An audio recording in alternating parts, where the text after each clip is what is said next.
Olá, quinto e último módulo, ventiladores.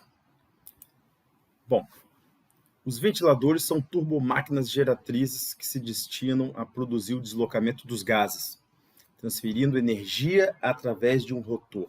Eu gosto muito dessa definição sobre o que são os ventiladores, tá? Os ventiladores, eles têm dois tipos, basicamente, né? Que são os ventiladores axiais e os ventiladores centrífugos. A gente observando aqui na figura, o ventilador axial é aquele onde o fluxo de ar passa na direção do eixo dos ventiladores. E o ventilador. E o ventilador centrífugo é o qual o fluxo ele entra nessa direção e ele sai pela uma direção perpendicular aqui, ó, através dessa boca de saída, tá?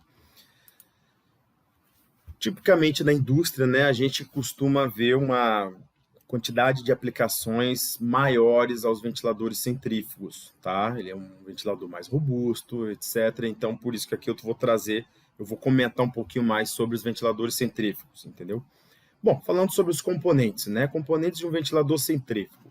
Olhando a figura aqui da esquerda, a gente tem o conjunto montado da seguinte forma. Eu tenho um motor elétrico, né, com um eixo e um eixo aqui suportado por mancais, né? A gente conecta o rotor, que depois ele é fechado através de uma carcaça, e na entrada do fluxo de ar a gente tem um cone de entrada. Olhando a figura da direita, né, tirei uma foto, a gente representa algo bastante semelhante, né? Nesse caso aqui eu tenho um motor elétrico com uma ligação direta no rotor, tá? Eu não tenho esses mancais de apoio, por quê? Porque esse eixo ele atravessa toda a carcaça do meu ventilador e ele tem um mancal aqui na outra extremidade. Eu tenho o rotor aqui na frente, como vocês estão vendo, e o cone de entrada, porque o fluxo está entrando aqui, ó, através desse componente aqui de entrada. Então, o fluxo de ar ele entra por aqui e sai aqui, ó, por essa boca, essa janela aberta que vocês estão vendo por aqui, tá? Então, esses são os componentes típicos de um ventilador centrífugo. Com relação à geometria das pás, né, a gente, quando seleciona o ventilador, as geometrias são, as pás, né, a geometria, os tipos de pás são importantes, não somente do ponto de vista de eficiência energética, quanto também com relações à resistência, né, do rotor em relação ao contaminante que está passando por ele. Tá? Então, essa análise de durabilidade do rotor, ela tem que ser avaliada, né, com relação aos tipos de pás. Mas aqui eu trouxe mais falando em questões da eficiência aerodinâmica, ok?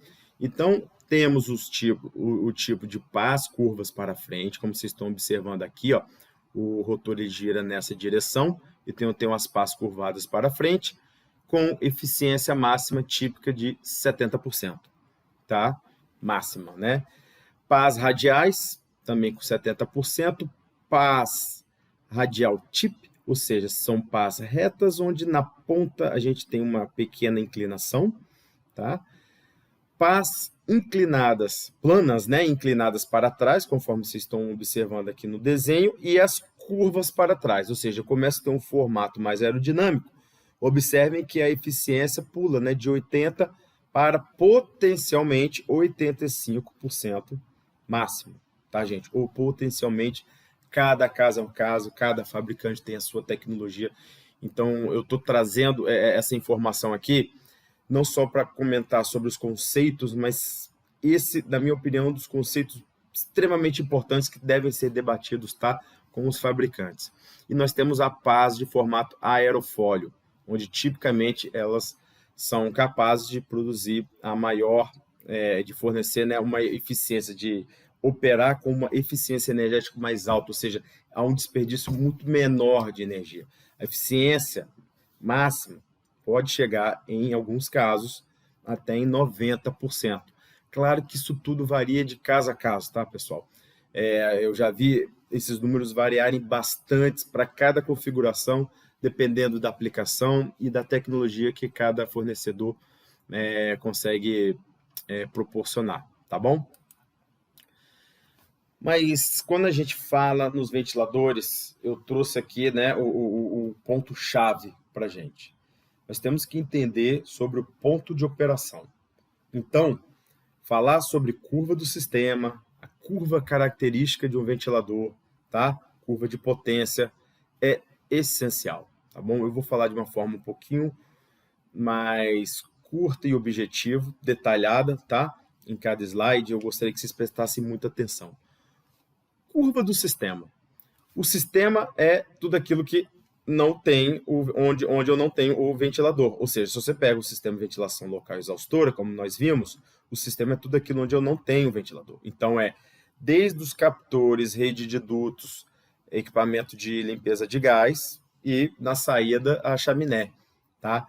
Então, o fluxo de ar que passa nesse sistema, lá do captor, rede de dutos, passa pelo sistema de controle, ele tem o quê? Uma resistência, ele tem uma perda de carga, ele tem uma perda de pressão estática. Então, a curva do sistema, assim como a curva característica do ventilador, a gente pode trabalhar tanto observando uma relação entre vazão e pressão estática, ou vazão e pressão total, ok? Nesse exemplo aqui, estou fazendo uma relação entre, a gente está observando aqui uma curva, que é uma relação entre vazão e pressão estática. Então, o escoamento ao passar pelo meu sistema, à medida que eu vou aumentando a vazão, o sistema está fixo, eu não estou variando o diâmetro de duto nem nada. Então, se eu aumento a vazão, consequentemente, eu estou aumentando a velocidade do meu sistema.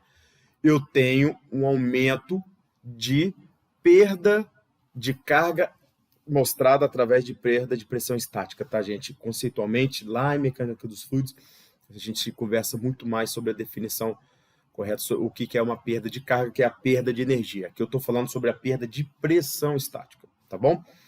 Então, eu tenho uma perda de pressão estática ao longo do meu sistema que aumenta em relação ao aumento da vazão, né? Esse aumento não é linear, entendeu? É de acordo com as características do sistema, mas eu tenho essa curva aqui. Então, se eu pegar e for aumentando a vazão, eu vou tendo uma resistência maior. Ponto. Isso é a curva do sistema. É como o sistema se comporta. É o ΔP do sistema, ou seja, a perda de pressão estática que ele dá com relação a cada vazão. Ok? Agora vamos olhar somente para a curva característica do ventilador, que é essa vermelha aí que está plotada no gráfico. Então, eu estou dizendo que um ventilador, ele consegue nos fornecer uma determinada vazão e vencer uma determinada resistência do sistema, ok? Ou seja, eu estou dizendo aqui, ó, vou pegar um número qualquer. Esse ventilador aqui, né, que opera perante essa curva, ele teria condições de fornecer uma vazão de 3 metros cúbicos por segundo e vencer uma pressão estática, uma perda de pressão estática na ordem de 1000 Pascal, tá bom? O que acontece tá bom, professor, mas e se esse sistema ele não tem essa resistência toda, é um sistema curtíssimo? Bom, então nesse sistema ele consegue, né, nos proporcionar uma vazão maior, porque o sistema teria uma pressão menor a ser vencida. Interessante, por isso que nós vamos casar as duas curvas logo mais. Só que eu gostaria de abordar também aqui sobre a curva de potência do ventilador. A verdade é que ela é proporcional ao aumento da vazão. Então, quanto maior é a minha vazão, maior vai ser, olhando aqui para o lado direito, né, a potência requerida por esse ventilador para poder garantir essa vazão. E garantindo essa vazão, olhando dessa curva, ele vai conseguir vencer uma determinada resistência do sistema. Então, quando a gente casa a curva do sistema com a curva do ventilador, o ponto de interseção é chamado de ponto de operação. Ou seja, naquele sistema, aquele ventilador, olhando nesse exemplo aqui, ó, nesse sistema azul, com essa curva azul, esse ventilador, cuja curva característica é vermelha, vai nos garantir uma vazão aqui bem próximo de 3 metros cúbicos por segundo, vencendo uma perda de pressão estática aqui próximo a 1.200 Pascal, ok? Então, ele vai operar nesse ponto. Professor, o que acontece se eu abrir o sistema, mexer no meu sistema? Então, você vai ter uma outra curva de sistema, já não é mais essa aqui.